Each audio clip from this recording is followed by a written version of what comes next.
Hello, everyone, and welcome to the Homestand TV. I'm your host, Celine Chamarki, alongside my co-host, Justin Foodie. Now, the Toronto Maple Leafs, they lost 3-1 at MSG last night, and Marner ended his point streak. It did. All good things must come to an end. I was going to say that. Oh, you stole great my minds think saying. alike. Yeah, I don't know about yours is that great, but it's okay.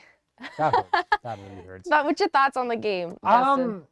The Leafs had a whole bunch of chances at the end of the second period. Who kind of would have thought Jimmy Vesey would have scored? Like Jimmy Vesey, who thought he would have scored 2 goals? Yeah. I told him, Jimmy Vesey was actually part of the Vancouver Canucks at one time. Yeah. Like, he never played. Jimmy Vesey, I remember when he was like a younger player, like he was very heralded and stuff like that, and he's kind of bounced around. I would have never thought, if I would have put a bet on you who scored 2+ goals, I would have bet on Panarin, Kreider, Zibanejad. Yeah. The list goes on. Fair The enough. last person on the list would have been Jimmy Vesey. Yeah, but that happens with It the happens, Leafs. and that's hockey, right? Yeah. I just think it was one of those losses where the Leafs had a whole bunch of opportunities on the power play, especially at the end of the second period. They just couldn't get it past. Put the puck in the net. I'm having what you're having right there. Yeah. Again, Marner's streak came to an end. It actually might be a positive thing, to be honest with you, because in the media and everybody's saying, not only was Marner on a historic streak, but also the Leafs were on like a 16-game point streak themselves, right? So now you you lose and you kind of restart fresh, right? Hopefully it doesn't. I didn't see. My last thing on this, before I get to you on it, is the last thing I kind of realized was I didn't see a whole lot of bad from the Leafs. It wasn't a bad loss. No, it was just I a game agree. where they played in a really good goalie and they just couldn't put the puck in the net. No, I agree with you. I thought it was pretty back and forth the whole entire game. But yeah, the power play.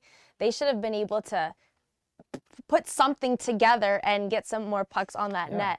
But they just had some trouble. And I mean, you shouldn't with John Tavares.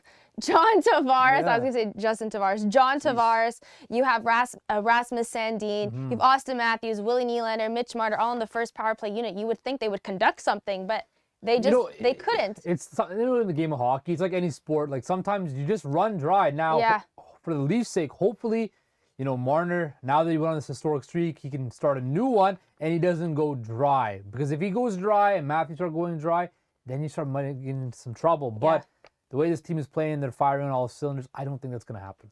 Well, you know who is not getting a lot of credit because the light has been shown on Mitch Marner? Bunting. Yeah. Bunting, 10-game point streak with his goal last night. 3 goals, 9 assists, and 12 points. That kid's on fire. I mean... Yeah, no, Michael Bunting, he's definitely... I think he benefits playing on that top line. But, you still got to produce. And he's producing. He's producing fairly well. And the Leafs are going to need Michael Bunting to kind of be... He's kind of like that secondary guy or that tertiary guy that you'll need to, be there when it counts the most. You want him to be playing in fine form. And, 10-game point streak is nothing to sneeze at. So he's definitely playing well. And you want to know what else happened last night? What? We have another injury. Timothy Liljegren. Yes. Another defenseman. Upper body injury. But on the positive side, Morgan Riley is expected to come back in the lineup on Saturday in Washington when they take on the Capitals. That's going to be a very interesting game on Saturday against Washington. Because Washington, they're okay. They're not the Capitals of old, right? No. They're missing Nick Backstrom and stuff like that. I think their sole goal is to make sure Alex Ovechkin keeps on breaking records and stuff like that and setting benchmarks. But they're no pushover, right? And I want to see how this team performs in Washington. And can they stop Alex Ovechkin? Yeah, it's going to be a good game. Saturday night hockey. We live for Saturday night hockey. Can hockey. there be one Saturday night, though, when the Leafs are not on TV? Never. It's prime time, baby. I know. It's the Leafs. I guess so. Everyone loves to watch the Toronto Maple Leafs. Original 6. Come on. You know who else we love to watch, though? The Edmonton Oilers and Connor McDavid. That was a good little right? segment. Yeah, that was good. I teed you up for the one-timer right there, and you put it in the back of the net. Good job. Yes, unlike the Leafs last night. So Connor McDavid, he's on pace to hit 71 goals and 161 points this season. Right now he has 60 points and 31 games played.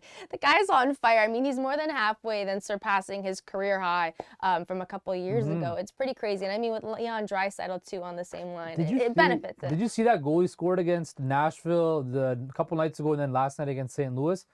Just the way that guy picks the puck up and he just goes down the ice like a bullet. Yeah. And he roofed it top corner. I think we get kind of, not say he gets kind of not the shine he deserves. He gets enough shine. No, but like we just saw Marner go through this historic shit, getting a lot of coverage, right? But we kind of we kind of take McDavid's greatness for granted. Yes. That's what I'm trying to say, right? But what he's doing to potentially get 161 points and 70 goals. Insane. You thought Matthews last year 60 goals was something. 70 goals. Yep. And what did Leon Draisaitl say before the year? He's like, I told Connor McDavid I want you to score 70 this year. Well, whatever he's drinking. On pace to score 70 this year. And if the remember when Sidney Crosby and Alex Ovechkin were going through that thing? Everybody's like, oh, Ovechkin's a better player because he scores more goals. But Crosby's like, I love to score too, but I just, I'm more well-rounded. Well, we're seeing now like Connor McDavid, because Crosby made that shift too. He scored one the Rocket Richard, one center. You're seeing that shift with McDavid now, where he's like, okay, I'm going to show the world that, you know what? You think Austin Matthews is good? He scored 60. Well, watch me. I'm going to score 70. It's so interesting to see the generations, how like when we were younger, it was Ovi and Crosby. And now it's McDavid and Matthews for like kids that are younger than us. Like that's who they're kind of growing up with. So it's really cool to see. And like I'm excited to see even in a couple years from now who the next star is. Like in 5 years from now, who Connor the next Bedard, two big. maybe. Yeah. But that's more. I'm thinking like down. Like you're maybe thinking let's go like this guy's not even playing junior hockey yet. Let's go like 10 years down the line. Okay. It's interesting wishful to see. Thinking. Okay. Yeah, wishful thinking. You never know. Now Gretzky, he is the GOAT. He's the GOAT of GOAT. Yeah, you already, why are you going back? I'm not. I just want to say. The other episode that he was Ovechkin's the greatest goal scorer of all time. I said that because you forced me. But anyway. Anyways, no, he's no. I give him. He's top two.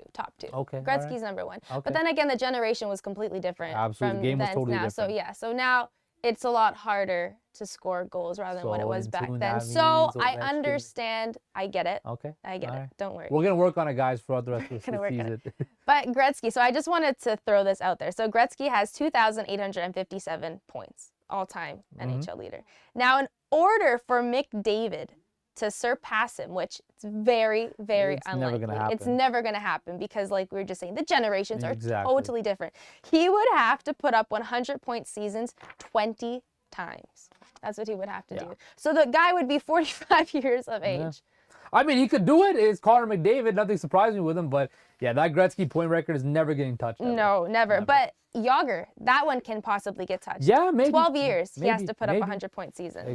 Yager also played till he was like 55. He's still playing, like we talked about. Technically, yeah, he's still playing. It's okay. When you love the game, you love the game. Yeah, you love the game. You don't want to let it go. Exactly. Now, on a good note, Chris Letang, he scored his first goal back on ice since suffering a stroke. So definitely, it's nice to see. Yeah, he's back on the ice. He's feeling good. It's a very scary moment. Oh, and for sure. Absolutely, not only for just his family, his team, his whole organization, to see him come back and to score and to be just back on the ice and playing in such a short time, right? Was amazing thing to see. And he's definitely a Hall of Famer, one of the legends of the Pittsburgh Penguins, and we want to make sure he's here for a very long time. Wish him well, and congrats to Chris Letang for scoring. It's pretty crazy how don't take life for granted because anything can happen at any split second. You're not guaranteed tomorrow, and this is becoming like a very intense talk now. But it's true. It's true, and like you said, that's what we wanted to talk about. It was because, Chris Letang, great hockey player, and what a moment for him to score and to come back from what he went through. It was definitely a moment we wanted to touch on. Yeah, for sure. And now, one more note before we end off here. Trevor Zegras, I saw this morning when I woke up, and I thought it was pretty funny. He got scared by a teddy bear. He was like talking in the locker room. Yeah.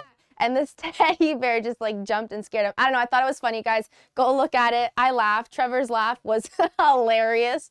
I gotta watch this. You gotta watch it. His scream, his little like screech is pretty funny. Right. And that guy always walks around in like his little like leggings, like the compression pants. The compression pants. Yeah. Like, that's all he wears all the time. I didn't know that.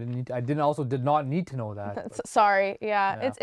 Anyways. Okay. That's all from us on the Homestead TV. I'm your host, Lean Chmerky, alongside my co-host Justin Pooney. Thank you all for listening, and have a good weekend.